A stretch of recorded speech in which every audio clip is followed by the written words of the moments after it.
Good morning and Happy New Year, or we should say Happy New Millennium.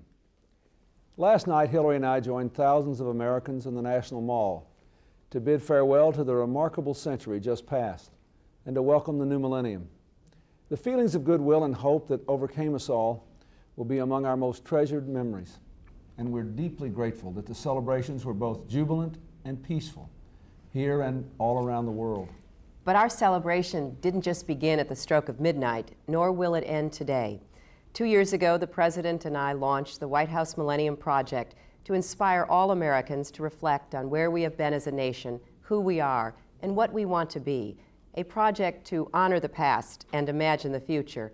I've traveled all across our country, encouraging citizens and communities to think of the gifts that America can give to the future, whether it's saving our historic treasures such as the Declaration of Independence or Thomas Edison's invention factory or the pueblos of the American Southwest, opening trails and planting millions of trees for future generations to enjoy, or teaching our school children to value their own families and America's immigrant past. The President and I invite you to join these and so many other efforts to extend our celebration far into the new year and the new century. What is perhaps most remarkable about last night's celebration is the way it was shared all around the world.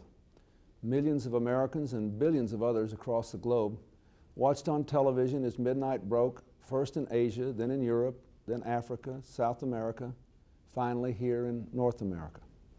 That people all over the planet could experience the same events at the same time would have been impossible for anyone to imagine 1,000 years ago, even 100.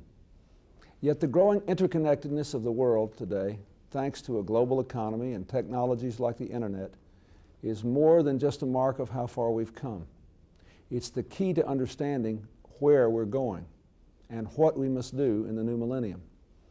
It's clear that our fate in America increasingly will be tied to the fate of other nations and other people around the world.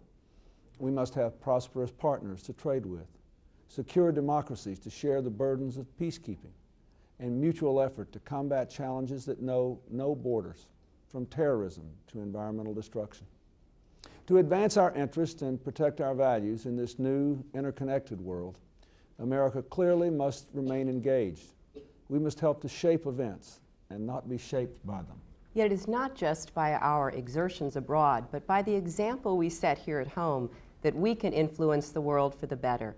For in the new millennium, the world will be looking to America for leadership in meeting our great common challenges. If we in America can extend prosperity to people and places in this country that have not yet felt it, then perhaps the global economy can bring a better life to the 1.4 billion people who live on less than $1 a day. If we in America can provide all of our children with a world-class education, then perhaps it will be possible in the not-too-distant future for every child in the world to have a good education. And if we can build one America and make our diversity our greatest strength, then perhaps other nations will see the advantage of working to overcome their own ethnic and religious tensions. We begin the 21st century well poised to be that guiding light. Seldom in our history, and never in my lifetime, has our nation enjoyed such a combination of widespread economic success, social solidarity, and national self-confidence without an internal crisis or an overarching external threat. Never has the openness and dynamism of our society been more emulated by other countries. Never have our values of freedom, democracy, and opportunity been more ascendant in the world. Nearly 55 years ago, President Franklin Roosevelt said that we cannot live alone at peace. Our own well-being is dependent on the well-being of other nations far away, and therefore that we must be citizens of the world, members of the human community. I believe his words will prove even truer in the 21st century.